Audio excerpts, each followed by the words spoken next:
이 유엘에는 유엘서에서는 가르쳐 주기를 서론에서도 말씀해 드렸지만은 죄로 말미암아 하나님께서 당신의 여호와의 날을 모두 준비하시고 계신다.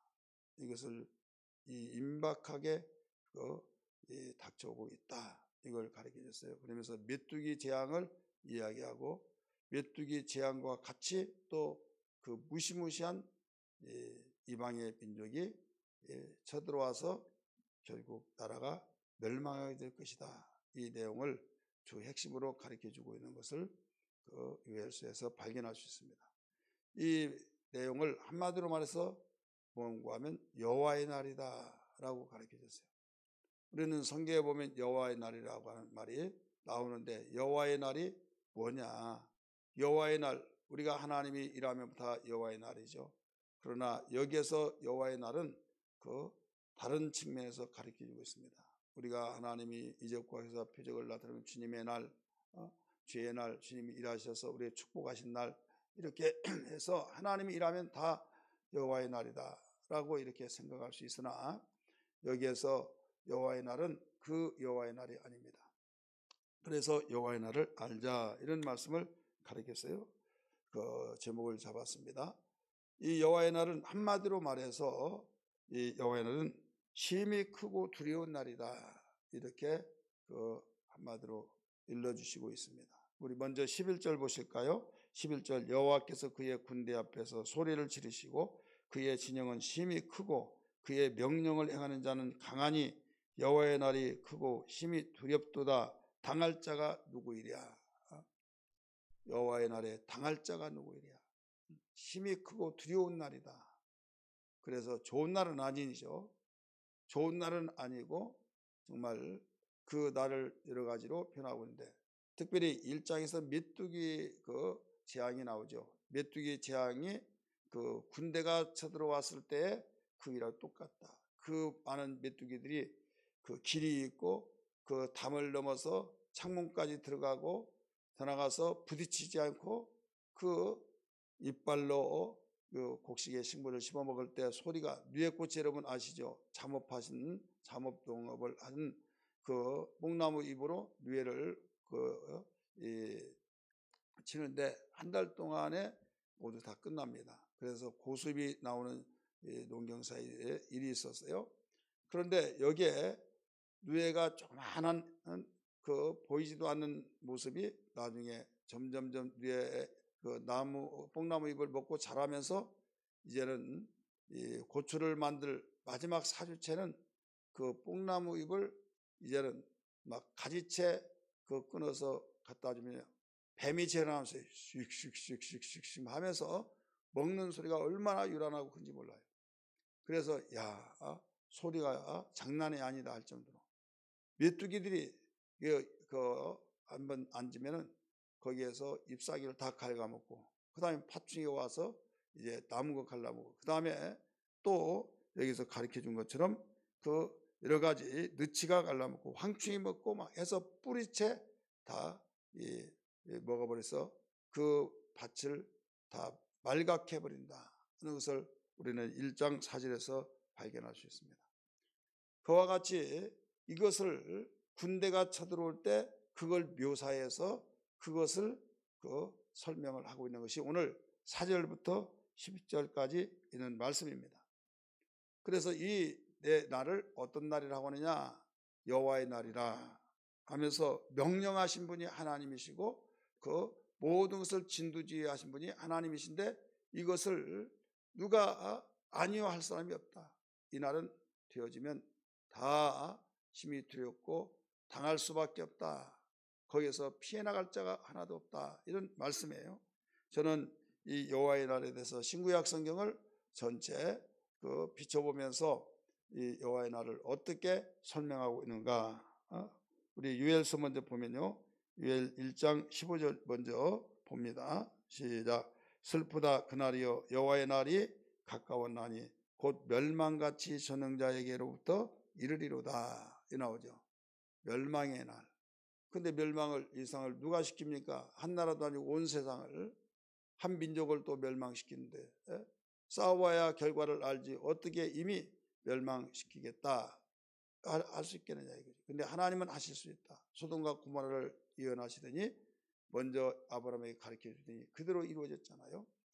하나님이 예언대로 모두 다 아수로 그렇게 강한 제국이더라도 하나님께서 멸하실 때 없어지게 했고, 또 바벨론도 마찬가지고, 또 페르시아도 마찬가지고, 또 헬라 제국도 로마 제국도 다 무너지고, 하나님의 역사 속에서 하나님의 전능하심 속에서 그의 계획 속에서 움직이신데 누가 이것을 당연하면서 모든 것을 물리칠 수 있겠느냐. 아무도 하나님의 날이 여호와의 날이 임하면 견뎌낼 수가 없다 이거죠. 그래서 이 날이 유엘이 예언했을 때 가까워지고 있다. 여호와의 날이 가까워지고 있다. 멸망할 시기가 바로 지금 문턱에 와 있다. 이것을 일러주고 있어요. 우리 2장 1절 또 보세요. 2장 1절 시올에서 나팔을 불며 나의 거룩한 산성에서 거룩한 산에서 경고의 소리를 질러 이 땅 주민들로 다 떨게 하리니 이는 여호와의 날이 이르게 됨이라. 이제 임박하였으니 곧 어둡고 이절입니다. 캄캄한 날이요 짙은 구름이 덮인 날이라. 새벽같이 산꼭대기에 덮인 것과 같으니 이는 많고 강한 백성이 이르렀습니다 하면서 여기에 이제도 옛날에도 이후에도 없을 것이다 라고 하는 것을 가르쳐주고 있습니다. 이사야 우리 11절 한번 더 볼까요? 11절 아까 읽었던 말씀 다시 읽습니다. 여호와께서 그의 군대 앞에서 소리를 지르시고 그의 진영은 심히 크고 그의 명령을 행하는 자가 강하니 여호와의 날이 나오죠. 크고 심히 두렵도다. 심히 크고 두려운 날이 여호와의 날이다. 우리 31절 또 봅니다. 2장 31절 같이 읽습니다. 시작. 여호와의 크고 두려운 날이 이르기 전에 해가 어두워지고 달이 빛빛같이 변하려니와 이게 나오죠. 지금 여호와의 날이 두렵고 큰 날이 임하기 전에 징조가 나타나는데 해가 빛을 잃어버린다. 빛빛같이 되어진다. 이렇게 가르쳐주고 있죠. 이사야 13장 6절을 봅니다. 이사야 13장 6절 같이 읽습니다. 13장 6절 말씀 시작. 너희는 애곡할지어다. 여호와의 날이 가까웠으니 전능자에게로서 멸망이 임할 것이미로다. 애곡하라는 거죠. 왜? 멸망의 날이 이른데 그게 여호와의 날이다. 이렇게 가르쳐졌어요. 그러면서 7절 그러므로 모든 손에 힘이 풀리고 각 사람의 마음이 녹을 것이라. 이건 하나님이 날을 작정하셔서 여호와의 날이 임할 때 이 손이 다 풀리고 모든 것이 마음이 녹아서 소망이 없다 이거죠. 이건 해답이 없다 이거죠. 인간이 생각할 때 해답이 없어요. 천재지변을 어떻게 바랍니까? 천재지변 해답이 없죠. 그와 같이 이것은 도대체 어떻게 해서 어떻게 해결해야 할 길이 없다 이거죠. 또 9절 말씀 보세요. 13장 9절 말씀 읽습니다. 이사야 13장 9절 시작. 보라 여호와의 날 곧 잔혹히 분냄과 맹렬히 노하는 날이 이르러 땅을 황폐하게 하며 그중에서 죄인들을 멸하리니 말씀 가르쳐 주셨죠. 잔혹과 분냄 하나님이 분내시는데 맹렬히 노하는 날이다. 이것을 누구도 막아낼 수가 없다 가르쳐 주고 있어요. 우리 그러면 예레미야 46장 10절도 봅니다. 이사야 다음에 예레미야가 있습니다. 오늘 제목이 여호와의 날을 알자죠. 여호와의 날을 언제 또 이렇게 보겠습니까? 예레미야 46장입니다. 10절 말씀 같이 읽습니다. 시작. 그날은 여호와의 날은 주 만군의 여호와께서 그의 대적에게 원수 갚는 보복의 일이라. 보복. 칼이 배부르게 삼키며 그들의 피를 넘치도록 마시리니 주 만군의 여호와께서 북쪽 유브라데 강가에서 희생제물을 받으실 것이미로다. 대적에게 원수 갚는 보복의 날이다. 여러분 우리는 원수들이 잘되고 원수들이 형통하고 원수들이 모든 승승장구하고 그 날을 우리가 이렇게 할 때 실망하죠. 왜 저자는 세상 사람들이 하는 말이 저자는 귀신도 안 잡아가냐, 하늘도 무심하시라, 하나님 살아계신 건 맞아? 이런 말들 하죠. 그러나 하나님은 길이 참고 돌아오기를 기다리다가 안 됐을 때는 하나님의 때가 찰 때 여호와의 날에 바로 그들을 원수 갚는 보복의 날이라 라고 가르쳐 준 거예요. 우리 에스겔서 봅니다. 에스겔서, 예레미야 다음에 예레미야 애가 에스겔서가 나와요. 30장, 에스겔서 30장 2절 3절입니다. 2절 3절 시작. 인자야 너는 예언하여 이르라. 주 여호와께서 이와 같이 말씀하시되 너희는 통곡하고 이르기를 슬프다 이 날이여 하라. 슬프다 이 날이여 하라. 그날이 가깝도다. 여호와의 날이 가깝도다. 구름의 날일 것이요 여러 나라들의 때이로다. 지금 죄악으로 판을 치고 죄악의 모든 것들이 흥황할 때 하나님은 죄악이 상달되었을 때 니느웨를 심판하시겠다고 하신 하나님, 마찬가지로 세상의 민족들의 모든 걸 관찰하시면서 그 날이 되어지면 여기에서 멸망의 날이 된다. 구름같이 될 것이다. 그렇게 승승장구하며 잘 나가고 대단한 나라 민족이 됐지만은 지구촌에 사라져버리게 만드시는 하나님, 이것을 여호와의 날로서 일을 하신다는 걸 여기서 보여주고 있죠. 그 다음에 또 봅니다. 아모스 18장, 아모스 소선지에 있습니다. 아모스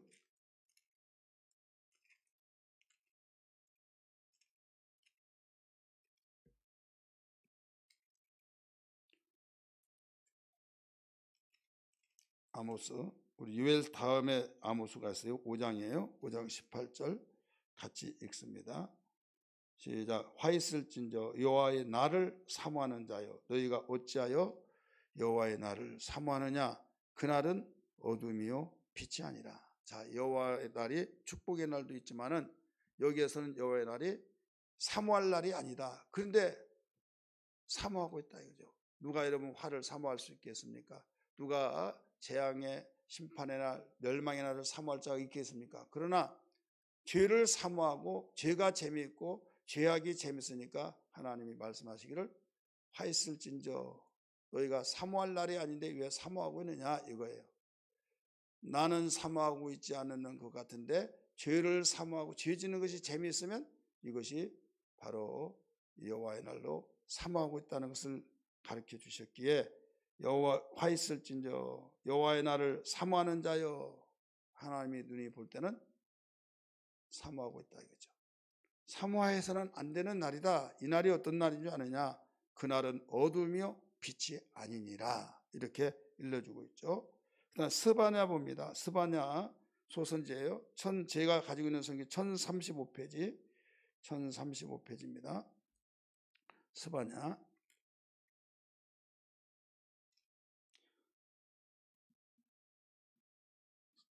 스바냐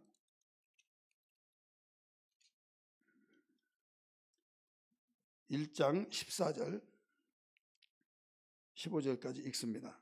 시작. 여호와의 큰 날이 가깝도다. 가깝고도 빠르도다. 여호와의 날이 소리로다. 용사가 그게 심히 슬피 우는도다. 그날은 분노의 날이요 환난과 고통의 날이요 황폐와 패망의 날이요 깜깜하고 어두운 날이요 구름과 흑암의 날이요. 자, 좋은 날이 아니죠. 그날은 분노의 날이요 환난과 고통의 날이요 15절이에요. 황폐와 패망의 날이요 캄캄하고 어두운 날이요 구름과 흑암의 날이요. 이게 바로 용사같이 빠르게 움직여지고 있다. 이것을 일러주고 있어요. 우리 스가랴 봅니다. 1324페이지 1324페이지 스가랴 14장 1절입니다. 14장 1절 14장 1절 말씀 같이 읽습니다. 시작. 여호와의 날이 이르리라. 그날에 네 재물이 약탈되어 네 가운데서 나누리라. 재물이 약탈되는 날, 이게 여호와의 날이다. 아무리 부유하고 아무리 부와 영화를 누렸다 할지라도 약탈되어지는 그날을 바로 여호와의 날이다 가르쳐 주셨어요. 이제 마지막 우리 베드로후서 3장 10절 봅니다. 베드로후서 3장 10절, 제가 가지고 있는 성경 신약성경 386페이지 같이 읽습니다. 시작. 그러나 주의 날이 도둑같이 오리니 그날에는 하늘이 큰 소리로 떠나가고 물질이 뜨거운 불에 부러지고 땅과 그 중에 있는 모든 일이 드러나리로다. 드러난다는 주가 보면 타지리라, 태워진다 이거죠. 여기서 정리해서 보면 여호와의 날은 민족에게 여호와의 날이 임하기도 하고 또 세계적으로 임하기도 하고 그 다음에 세계적으로 임하면서 이제는 지상에서 이루어진 것이 아니라 모든 종말이어서 이 세상이 다 하늘의 두루마리같이 사라져버리고 땅이 타서 없어져 버려서 끝나은 이게 여호와의 날이다. 그래서 소돔과 고모라 땅이 유황과 불이 내려서 여호와의 날이 그 소돔과 고모라 도시를 사는 것은 단순한 거기만 되어진 것이 아니라 그와 같이 우리에게 거울로 주셨다고 그랬죠. 악이 상달되어졌을 때 그곳이 되어진 것처럼 이 세상에서도 그렇게 될 수 있다는 것을 보여주고 있는 거죠. 성경은 과거를 보는 거울, 현재를 보는 거울, 미래를 보는 거울이라고 말씀했듯이 여기에 본문의 사건에서는 아수르가 북왕국을 멸망시켰을 때 남왕국이 그걸 보았어요. 무시무시하게 굉장히 빨리 쳐들어와서 멸망을 간단하게 시켜버렸다 이거죠. 여호와의 날이 임하였어요, 북왕국에게. 지금 남왕국 선지자라고 해서 유엘은 유다 나라도 멸망할 것이다, 여호와의 날 올 것이다, 이것을 일러준 거예요. 그래서 바벨론이 왔고 또 나중에 70년 만에 돌아와서 재건해서 또 이스라엘 백성들이 회복된 가운데 노마가 와서 또 그 모든 것을 또 침공하고 이렇게 그 시대마다 그 여호와의 날이 임하여서 슬퍼하는 날, 괴로워하는 날, 빛의 날이 아니라 어둠의 날이 되었던 것을 우리가 볼 수 있어요. 과거에 하나님 말씀이 이루어지고 현재도 이루어지고 앞으로도 이루어지는, 그래서 하나님 말씀은 이 시대에 이루어졌다, 이미 지나갔다, 그거 아니다 이거죠. 그 말씀이 반복적으로 계속 이루어진데 궁극적으로는 언제냐? 최종적인 마지막은 베드로후서 3장 10절의 말씀, 주의 날이 오면 하늘이 두루마리 말리듯이 두루 말려서 없어져 버리고 땅이 불에 타서 없어져 버려서 이게 끝이다 이거예요. 그래서 이 날들을 우리가 알고 어떻게 하냐? 문제에서 사람들은 해답이 없다고 하는데 하나님께는 해답이 있어요. 그래서 그 해답을 우리는 내일 아침에 비춰보기로 하고, 주님 여호와의 날이 임재할 때 어떤 누구도 막아낼 수 없고 어떤 누구도 당해낼 수 없는 이런 귀한, 정말로 하나님의 위엄스럽고 무섭고 그 날들이 있다는 걸 알게 하여 주시사 저희들 두렵고 떨림으로 항상 깨어있는 신앙이 되게 하여 주옵소서. 깨어있으라고 하나님이 보여주신 거예요. 그래서 민족에서 지구촌에서 일어난 여기 때는 마지막 기회다. 그러나 만약에 이날 깨어있지 못한다고 한다면 세상이 모두 끝나버릴 때는 돌이킬 수가 없다 이거죠. 그래서 항상 우리는 여호와의 날이 가정에게 임하지 않기 위해서, 민족에게 임하지 않기 위해서, 내 개인에게 임하지 않기 위해서, 또 우리 온 민족들이 하나님을 찬양하기 위해서 이것을 해결할 수 있는 것은 복음밖에 없어요. 하나님을 바로 알고 바로 섬기는 길밖에 없는 거예요. 그래서 오늘 이 말씀 붙들고 기도하는 아침 되기를 주의 이름으로 축복합니다. 같이 기도하겠습니다. 주여 주여 주여. 하나님 아버지, 하나님 무엇보다도 우리에게 세상이 어떻게 돌아가고 어떻게 움직여지고 있다는 걸 알 수 있습니다. 하나님께서 일러주신 악인이 잘되고 형통하고 모든 것이 승승장구하는 것을 볼 때 하나님이 살아계시면 이럴 수 있을까 의문을 품고 정말 낙심하기도 하고 절망과 참으로 시리에 빠진 자도 있을 수 있습니다. 하지만은 여호와를 기다린 자는 복이 있다고 하신 것처럼 하나님이 모두 작정하신 그 날, 여호와의 날이 임하여서 모든 것을 옥석을 가려주게 하시는 하나님, 이것을 알게 하여 주시고 하늘의 소망을 가지고 믿음으로 살게 하시고, 그러므로 말씀하시기를 오직 의인은 믿음으로 말미암아 살리라 하셨사오니 오직 하나님을 믿음으로 그 날이 언젠가는 올 터인데 주여 흔들림 없이 믿음으로 살아가는 날이 되게 하여 주시고 그런 삶이 되게 하여 주옵소서. 반드시 그날은 알지 못하나 언제 어느 시에 하나님만이 아시는 가운데 여호와의 날이 임할 것을 일러주신 말씀 주여 깨어서 근신하며 살아가게 도와주시기를 원합니다. 오늘 이 말씀 붙들고 우리의 자신이 깨어나게 도와주시고 가정이 깨어나게 하여 주시고 민족이 깨어나게 하여 주시고 열방이 깨어나게 도와주셔서 하나님 아버지의 주님 무섭고 떨리고 두려운 날이 하나님 그날이 되지 않게 하여 주시고 하나님 아버지 예방하고 처방하게 나갈 수 있는 우리에게 지각을 더하여 주시기를 원합니다. 감사합니다. 하나님 말씀 붙들고 기도할 때마다 하늘 보좌가 감동되지며 하나님 보좌를 움직이는 기도가 되게 하여 주옵소서. 주여 저희들 이 시간 기도할 때 강구의 영을 부어주시기를 원합니다.